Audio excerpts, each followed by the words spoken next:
Radhe Radhe everyone. হ্যাঁ, ঠিকই ধরেছেন, আবার বেরিয়ে পড়েছি এক নতুন ডেস্টিনেশনের দিকে, আর ট্রিপ টু স্পিতি ভ্যালি। এই আমরা পৌঁছে গেছি চণ্ডীগড় স্টেশনে। চণ্ডীগড় স্টেশনটি অনেকটাই বড়। আমাদের ট্রেন ছিল নেতাজি এক্সপ্রেস।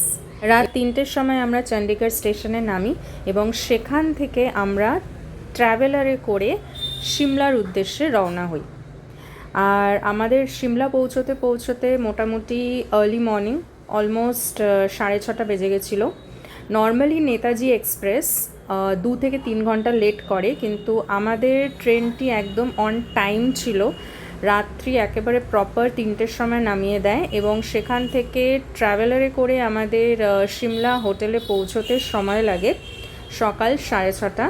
তারপরে আমরা প্রায় 7:30 নাগাদ চেক ইন করি। সিমলাতে সমস্ত হোটেলের চেক ইন টাইম দুপুর 12টা এবং চেক আউট হচ্ছে 11টা, কিন্তু আমাদের যেহেতু আগে থাকতে বুকিং ছিল সেই জন্য আমরা আর্লি মর্নিং পৌঁছেও হোটেলে চেক ইন করে নিই। তারপরে ফ্রেশন আপ হই, ব্রেকফাস্ট করি, এরপর রেডি হয়ে বেরিয়ে যাই the very much crowded place Shimla ম্যালে। ক্রাউডেড এই জন্যই বললাম, নর্মালি সব ম্যালগুলো ক্রাউডেড হয়ই, এবং যেহেতু একেবারে ঠান্ডার কিঞ্চিত মাত্র আমরা খুঁজে পাইনি, তাই এই ভীষণ রকম সানি ওয়েদারে যেন মনে হচ্ছিল সমস্ত মানুষ সিমলা ম্যালেই চলে এসেছেন শপিং করার জন্য। সিমলা ম্যালটি দুটো পোর্শনে ডিভাইডেড, একটা হচ্ছে আপার ম্যাল আর একটা হচ্ছে লোয়ার ম্যাল। তো আপার ম্যাল লোয়ার ম্যাল দুটোই আমরা ভিজিট করি এবং দুটোই প্রচণ্ড ক্রাউডেড ছিল। আপার ম্যালটা দো একটু লেস ক্রাউডেড ছিল। আপার ম্যালটা দেখলেই আপনি বুঝতে পারবেন ভীষণ পশ, এবং ওখানে অনেক হাই এন্ড ব্র্যান্ডেড শপস ছিল। তো নর্মালি সেই কারণে ওখানে একটু ক্রাউড কমই ছিল। ওখানে প্রচুর রেস্টুরেন্টসও ছিল, অনেক রকম স্ট্রিট ফুডসও এক একটা জায়গায় অ্যাভেলেবেল ছিল। তো সেখানে আমরা অনেকক্ষণ ঘুরে বেড়ানোর পর তারপরে লোয়ার ম্যালের দিকে যাই, এবং লোয়ার ম্যালে তো পা ফেলার মতনও জায়গা ছিল না। আর এত শপস মানে এত শপস দেখে তো আমি পুরো পাগল হয়ে যাচ্ছিলাম যে কি ছেড়ে কি নেব ভেবেই পাচ্ছিলাম না। কখন আবার ভাবছিলাম যে না এত কিছু ক্যারি করব কী করে, ক্যারি করাটাও তো ম্যাটার করে। বাট স্টিল আমরা বেশ কিছু শপিং করলাম, যদিও এত সানি ওয়েদার আর এতটাই গরম লাগছিল এবং এত ক্রাউডের কারণে সব কিছু আমি যেগুলো শপিং করেছি ভিডিও করতে পারিনি। বাট লোয়ার ম্যালে আপনি গেলে আপনার মনে হবে যেন কলকাতার নিউ মার্কেট এরিয়াতে চলে এসেছেন। ওখানে আপনি ব্র্যান্ডেড শপসও পাবেন, আবার স্ট্রিট শপসও পাবেন, এবং নিজের মনের মতন করে আপনারা যেখানে ইচ্ছে শপিং করে নিন। খানিকক্ষণ ঘোরাফেরার পর আমরা আপার ম্যালের একটা রেস্টুরেন্টে গিয়ে বসলাম এবং সেখানে টুকটাক কিছু খাবার অর্ডার করে খেলাম। এরপর আমরা ম্যাল থেকে হোটেলে ফেরার পথে সিমলা কালীবাড়ি দর্শন করে নিলাম। সিমলা কালীবাড়ি দর্শন করে তারপরে আমরা সোজা হোটেলে চলে গেলাম।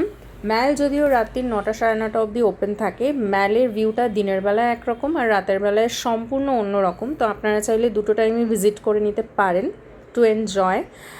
আর এরপরে নেক্সট দিন আমরা সাইট সিইংয়ে বেরিয়েছিলাম।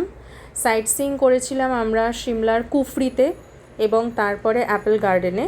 কুফরিটা is renowned for adventurous rides and all. তো এইসব রাইডস করার জন্য আপনাকে 2-3 ঘন্টা হাতে সময় রাখতে হবে। দেন আমরা সারাহানের উদ্দেশ্যে রওনা দিলাম।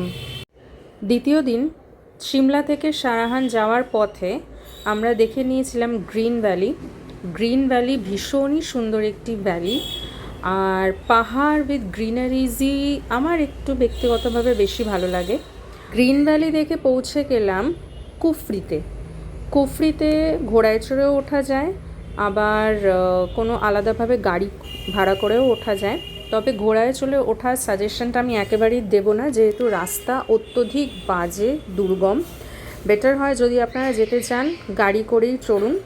কিন্তু এই দিন কুফরির অ্যাডভেঞ্চারাস রাইডস করে যদি সারাহান ঢুকতে হয় তাহলে আপনাদের মিনিমাম সকালবেলা 7টা থেকে 7:30টার মধ্যে বেরোনো উচিত, কারণ কুফরিতে রাইডস কমপ্লিট করে সাইট সিইং করে সারাহান ঢুকতে আপনাদের অলমোস্ট 2-3 ঘন্টা তো কুফরিতেই টাইম লেগে যাবে, আর পুরো দিনটাই আপনার অন দ্য ওয়ে চলে যাবে।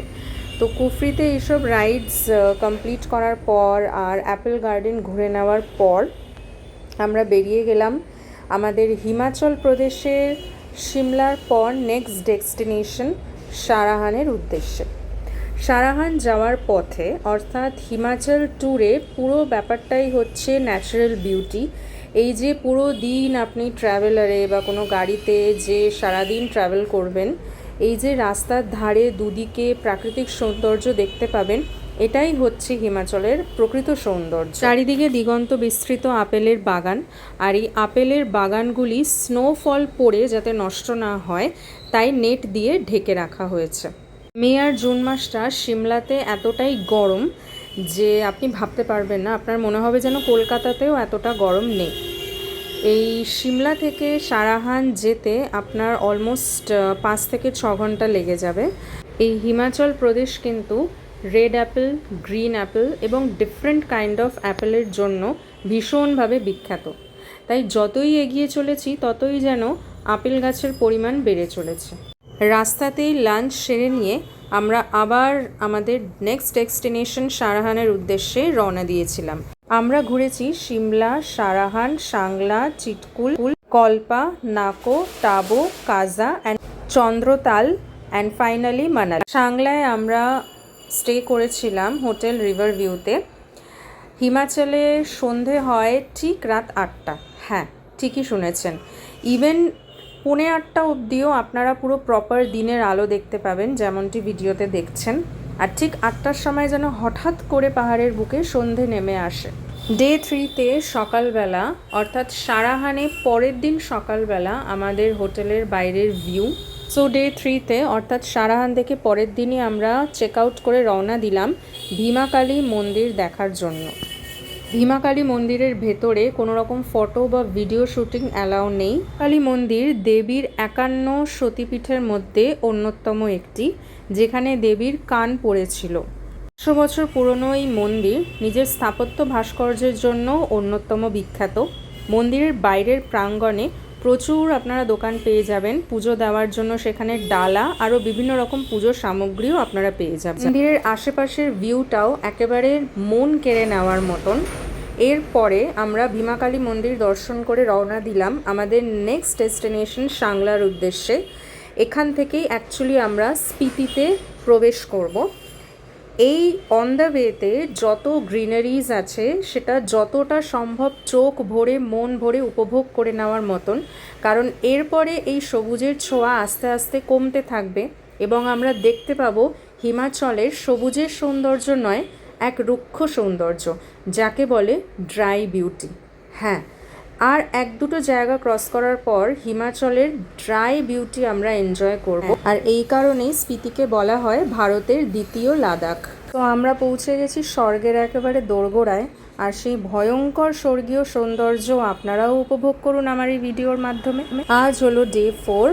আজ যাচ্ছি সাংলা, সেখানে 1 নাইট স্টে করে পরের দিন চিটকুল হয়ে আমরা পৌঁছে যাব মহাদেবের আবাসস্থল কল্পাতে।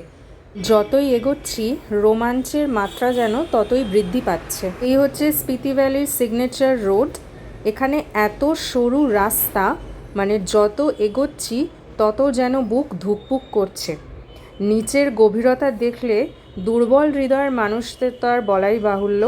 এবং রাস্তাটি এতটাই সরু, মানে একটা গাড়ি একটা সাইড দিয়ে গেলে অপর গাড়ি যদি পাশ দিয়ে আসে, যখন ভ্যালির সাইডে আপনার গাড়িটি একেবারে হেলে যাবে, তখন আপনার প্রকৃতপক্ষে মনে হবে যে না, ভগবানই একমাত্র ভরসা। দেখাচ্ছি আপনাদের পৃথিবীর সবচেয়ে ভয়ঙ্করতম সুন্দর রাস্তা। দুর্গমগিরি কান্তার মরু দুস্তর পারাবার, লঙ্ঘিতে হবে রাত্রি নিশীথে যাত্রীরা হুঁশিয়ার।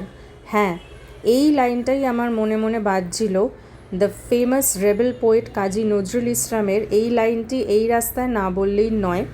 আর এই রাস্তা পেরিয়েই আমরা ঢুকছি স্পিতির প্রবেশদ্বারে। এই হচ্ছে স্পিতির প্রবেশদ্বার, এটিকেই এন্ট্রি পয়েন্ট অফ স্পিতি বলা হয়।